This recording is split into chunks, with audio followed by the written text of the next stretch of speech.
नमस्कार, वंदे मातरम। मैं हूं श्यामगिरी। आप देख रहे हैं हमारा चैनल मुद्दा भारत का। मुद्दा भारत का यानी मुद्दा आपका।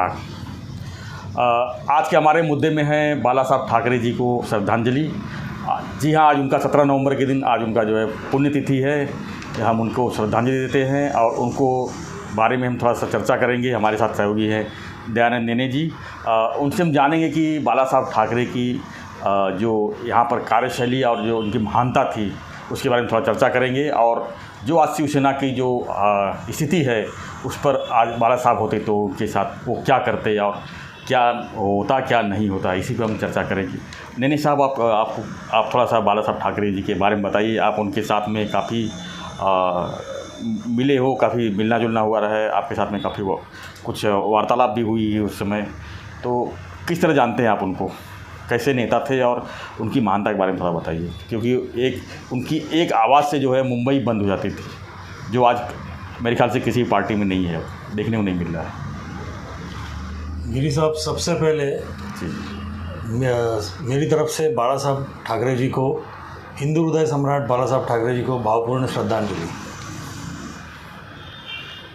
बाला Sahab he was the only one. जी, एक ही बाला साहब बने हैं और दूसरा कोई बन नहीं सकता। जी, एक अलग ही केमिस्ट्री थी उनकी।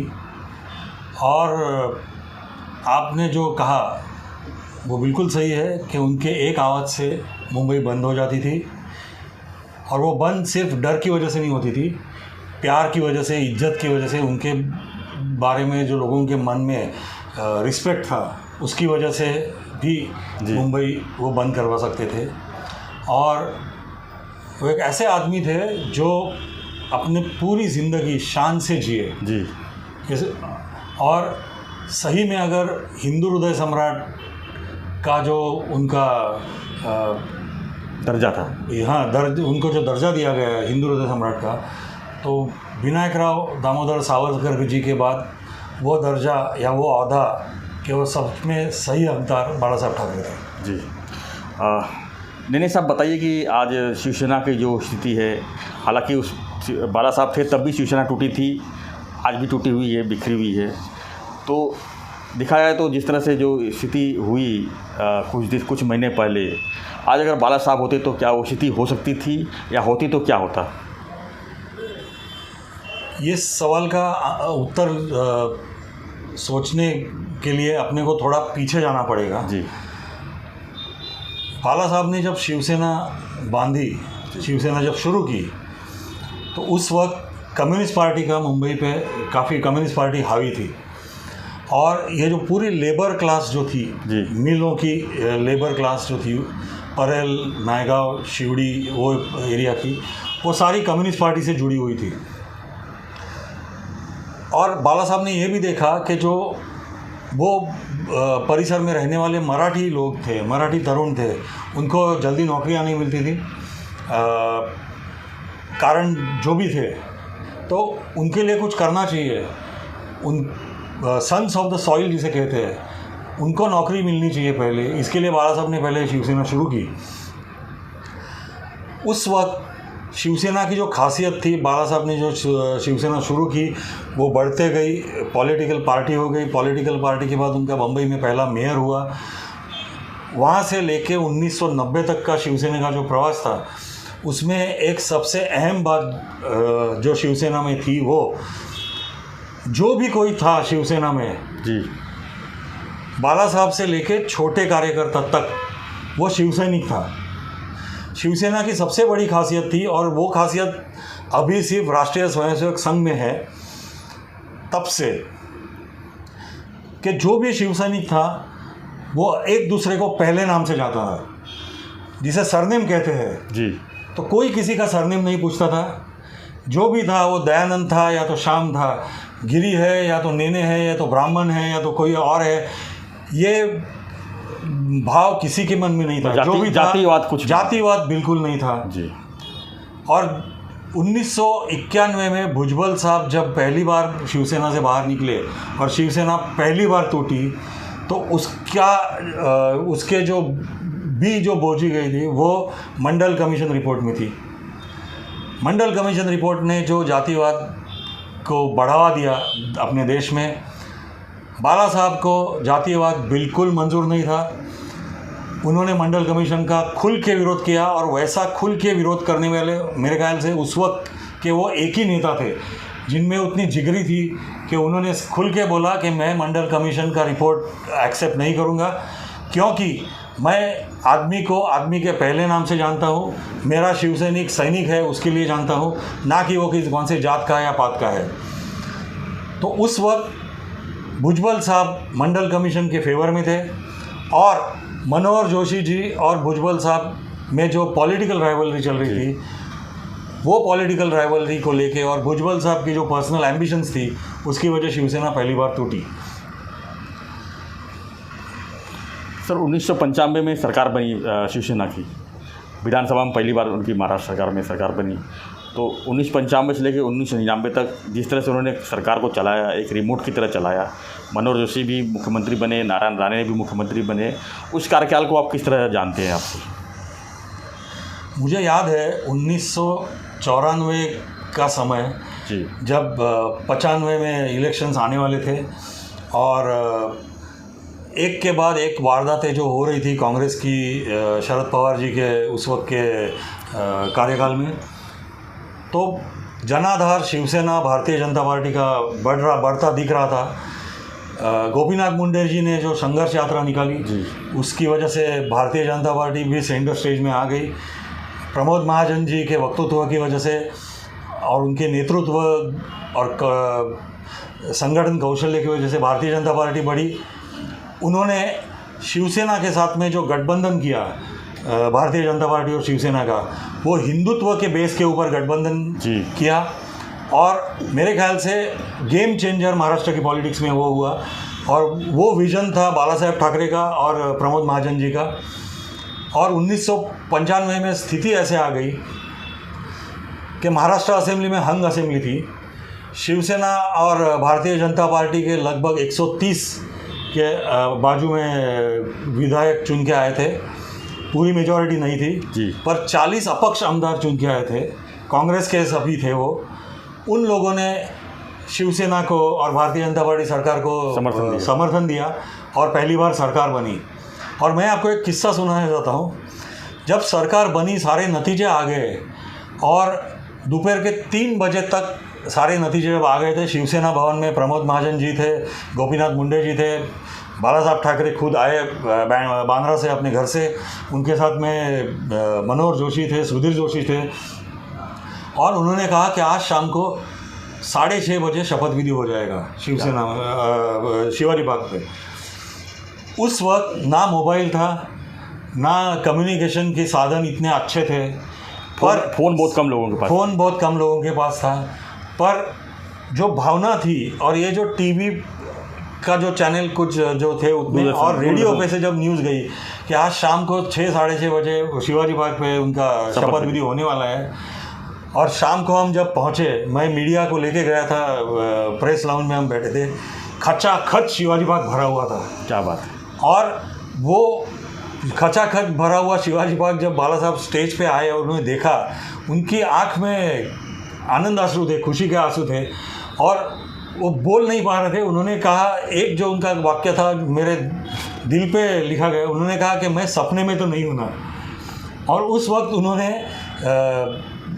अभिवादन किया सारे इनका, और बोले कि आज भाषण करने का वक्त नहीं है, आज मेरा सपना साकार हो रहा है। और सिर्फ मनोहर जोशी जी और गोपीनाथ मुंडे जी का शपथ विधि हुआ और सभा ख़त्म हो गई। तो जितने खचाखच भरा हुआ शिवाजी बाग, 10 मिनट में शांति से सब लोग भी निकल गए। तो ये प्यार था, ये लोगों का मन का भाव था और लोगों का सपना था जो 95 में साकार हुआ। जी, तो ये तो लोगों का जोश था, लोगों का सपोर्ट था, आपने कहा। लेकिन उसके विपरीत 99 में ऐसी क्या बातें हुई जो कि शिवसेना को भारी पड़ गई, और शिवसेना जो है सरकार में दोबारा नहीं आ पाई, और बाला साहब का सपना जो है एक ही बार साकार हुआ, उसके बाद उनके रहते हुए सरकार फिर दोबारा नहीं बन पाई। ऐसा क्या रहा कि लगातार उसके बाद 3 बार कांग्रेस और राष्ट्रवादी कांग्रेस ही सरकार बना पाई? आपको क्या लगता है? वो दौर जो था, पूरा देश कोएलिशन पॉलिटिक्स के दौर से गुजर रहा था। शिवसेना और भारतीय जनता पार्टी की ये युति की सरकार थी जी, किसी भी पार्टी, दोनों में से किसी भी पार्टी को बहुमत नहीं था। और उस वक्त शरद पवार जी ने भी कांग्रेस 99 में छोड़ दिया और राष्ट्रवादी कांग्रेस पार्टी शुरू की।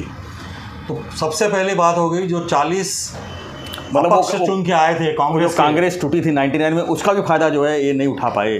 नहीं, एक्चुअली जब 40 अपक्ष कांग्रेस के चुन के आए थे 95 में, तो देखा जाए तो कांग्रेस उसी वक्त टूटी थी जी। ये 40 अपक्ष जो चुन के आए थे वो सारे शरद पवार जी के समर्थक थे, और शरद पवार जी के कंसेंट से ही उन्होंने बाला साहब ठाकरे और प्रमोद महाजन जी को सपोर्ट किया होगा उस वक्त। तो जब शरद पवार जी ने राष्ट्रवादी कांग्रेस बनाई तो ये सारे 40 अपक्ष राष्ट्रवादी कांग्रेस में चले गए, सारे के सारे। और उस वक्त 99 में जब चुनाव हुए तो उस वक्त राष्ट्रवादी कांग्रेस के चुन के आए थे 56 विधायक।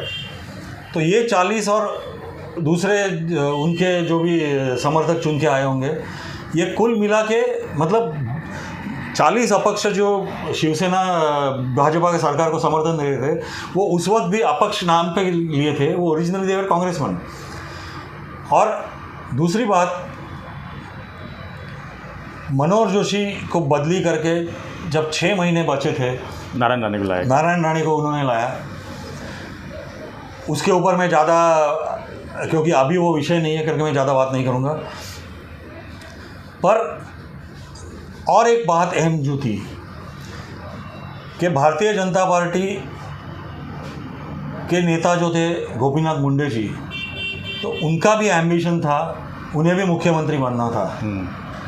तो वो एम्बिशन, उनका एम्बिशन, नारायण राणे जी का एम्बिशन, मनोहर जोशी को जो पद पे से निकाला गया तो उनकी नाराज़गी, ये सारों का इफ़ेक्ट इन दोनों को पार्टियों के ऊपर हुआ, और उसकी वजह से उसका फ़ायदा मिला कांग्रेस को और राष्ट्रवादी को। राष्ट्रवादी नई पार्टी आई है, नई पार्टी आके सीधा सरकार बना ली। हाँ, तो उस हिसाब से उनके लोग, काफ़ी लोग उनके पीछे चले गए, तो सबका ये फ़ायदा उनको मिला और उनकी सरकार आ गई। तो क्या कहेंगे तब की शिवसेना में और आज की शिवसेना में? आज शिवसेना 2 भागों में बट गई है, एक उद्धव सेना, एक शिंदे सेना। तब की सेना में और आप आज की सेना में क्या आप डिफरेंस देख रहे हैं? सबसे बड़ी बात उस वक्त की शिवसेना में जो थी, बाला साहब Thackeray was the unquestioned leader. Yes, जो आज भी है शिवसेना के अनक्वेश्चन लीडर उस वक्त बाला साहब ठाकरे थे। उनका शब्द वो आखिरी शब्द था शिवसैनिक के लिए। उसके ऊपर कोई, उसके ऊपर ना कोई सवाल उठा सकता था, ना कोई सवाल उठाता था जी। सवाल सिर्फ वही करते थे और उनके हाथ में रिमोट था, तो वो जो बताए वही पूर्व दिशा होती थी। सारे शिवसैनिकों को एक श्रद्धा थी कि बाला साहब कभी गलत नहीं हो सकते, वो कभी गलत बताते नहीं सकते और अपना वो कभी गलत कर नहीं सकते। तो वो जो लॉयल्टी थी, वो जो कमिटमेंट थी पार्टी के तरफ उस वक्त के शिवसैनिकों में, वो आज के शिवसैनिकों में अनफॉर्चुनेटली नहीं दिखती है। सर, एक आखिरी सवाल ये है कि जो निर्णय उद्धव ठाकरे ने लिया कांग्रेस और एनसीपी के साथ सरकार बनाने का, क्या बाला साहब अगर होते तो ये संभव था? सवाल ही नहीं उठता। बाला साहब कभी भी कांग्रेस के साथ जाते ही नहीं थे। उन्होंने बहुत ज़्यादा बार, अनेक बार कहा है कि मैं मेरी दुकान बंद कर दूंगा पर मैं कांग्रेस के साथ कभी नहीं जाऊंगा। और भले उनकी दोस्ती पर्सनल लेवल पे सभी के साथ रही, वो हर राजनीतिक नेता के एक दूसरे के साथ होती है, पर हिंदुत्व के प्रति बाला साहब की जो कमिटमेंट थी, महाराष्ट्रियन आदमी, मैं मराठी आदमी सिर्फ नहीं कहूँगा, महाराष्ट्र में रहने वाला हर आदमी मराठी है, ये बाला साहब का ये था। बाला साहब मुसलमानों के खिलाफ भी उन्हीं मुसलमानों के खिलाफ ज़्यादातर बात करते थे और खुल के करते थे जो देशद्रोही थे। उन्होंने कभी अजहरुद्दीन के बारे में अच्छा ही कहा, सैयद किरमानी के बारे में अच्छा ही कहा। वैसे भी बाला साहब ने कांग्रेस के बारे में हर वक्त गांधी फैमिली का विरोधी किया, उनके यहाँ पे जो घरानेशाही थी उसका विरोधी किया, कांग्रेस की नीतियों का विरोध किया, शरद पवार जी जो नीतियाँ कांग्रेस की महाराष्ट्र में इम्प्लीमेंट कर रहे थे उसका विरोध किया। तो अगर बाला साहब होते तो शिवसेना कांग्रेस के पास जाने का सवाल ही नहीं उठता, और अगर बाला साहब होते तो भारतीय जनता पार्टी और शिवसेना की युति टूटने का भी सवाल नहीं आता, क्योंकि प्रमोद जी ने सबको एक बात सिखाई थी, और जो प्रमोद जी गर्व के साथ कहते थे, और जो हमको भाजपा के लोगों को प्रमोद जी ने उस वक्त सिखाई हुई बात थी, और वो बाला साहब को कहते थे कि मेरे भाजपा के कार्यकर्ते तुम्हारे शिवसैनिकों से ज़्यादा धनुष्य बाण से लॉयल है, क्योंकि तुम्हारे लोग तो जाके उसके ऊपर ठप्पा लगाएंगे ही, क्योंकि वो तो शिवसैनिक है, पर मेरे आदमी, उनकी एक जनरेशन, उन्होंने अपनी पूरी जनरेशन, अपनी पूरी लाइफ टाइम सिर्फ धनुष्य बाण पे ठप्पा मारते हुए लगाई है। हालांकि क्योंकि उनको कभी कमल पे ठप्पा लगाने का चांस ही नहीं मिला, जैसे ठाणा में हुआ था। तो मेरे भाजपा के कार्यकर्ता तुम्हारे शिवसेना के कार्यकर्ताओं से या शिवसैनिकों से ज़्यादा लॉयल है। तो ये उन दोनों की दोस्ती थी, वो इन दोनों का एक आपस के लिए रिस्पेक्ट और प्यार था। और बाला साहब होते तो कांग्रेस के साथ शिवसेना जाती नहीं थी, सवाल ही नहीं। तो क्या लगता है कि जो ये दूरियां बढ़ी है, सिर्फ भाजपा के विरोध करने के लिए उन्होंने कांग्रेस साथ मिलाया है? वो तो जाहिर बात है, उन्हें मुख्यमंत्री बनना था, और एक स्थिति ऐसे उत्पन्न हो गई, खास करके 2019 के नतीजे आने के बाद, जब उन्हें मालूम पड़ा कि कुछ प्लानिंग करते हैं और कुछ कालाकांडी करते हैं तो वो मुख्यमंत्री बन सकते हैं, सो उन्होंने की। अभी जो ताज़ा इसमें मौजूदा जो राजनीति हालात देख के क्या लगता है कि कभी इन फ्यूचर दोनों शिवसेना भाजपा के साथ आ सकती है? क्योंकि राजनीति में तो कुछ भी नहीं कहा जा सकता, और लोग भी यही कहते हैं कि हिंदुत्व जो है बचाने के लिए हिंदुत्व को एक साथ आना बहुत ज़रूरी है। तो क्या लगता है कि भविष्य में ऐसा संभव हो सकता है? आपकी भविष्यवाणी क्या कहती है? देखो, राजनीति में कुछ भी संभव है जी, you can not predict anything. और महाराष्ट्र की राजनीति जिस हालत में है, तो उधर you can not predict, absolutely you can not predict anything. पर मौजूदा स्थिति में उद्धव ठाकरे का जो ग्रुप है उसके साथ भाजपा आना थोड़ा कठिन लग रहा है मुझे, क्योंकि दूरियां बहुत ज़्यादा बढ़ी है, और दूरियों से भी ज़्यादा एक दूसरे के प्रति जो कटुता होती है वो बहुत ही ज़्यादा बढ़ गई है, और एक दूसरे का रिस्पेक्ट गंवा चुके हैं। मतलब भाजपा के जो नेतागण हैं उनको उद्धव ठाकरे के नेतृत्व में अभी कोई रिस्पेक्ट नहीं रहा है, और अगर भाजपा नेतृत्व ने डिसाइड भी किया कि उद्धव ठाकरे के गठ के साथ में जाके फिर से गठबंधन करने का कुछ मजबूरियां बनी तो मेरे ख्याल से भाजपा के जो कार्यकर्ता है वो उसका जम के विरोध करेंगे। धन्यवाद नैनी जी। तो हम जो है चर्चा कर रहे थे कि माननीय बाला साहब ठाकरे की पुण्यतिथि पर, शिवसेना के हालात पर, और बाला साहब होते तो आज शिवसेना कैसी होती। तो आपको हमारा वीडियो कैसा लगा हमें ज़रूर कमेंट बॉक्स में लिखिए। वीडियो पसंद आई तो लाइक शेयर सब्सक्राइब करना ना भूलें। धन्यवाद। जय हिंद, जय महाराष्ट्र।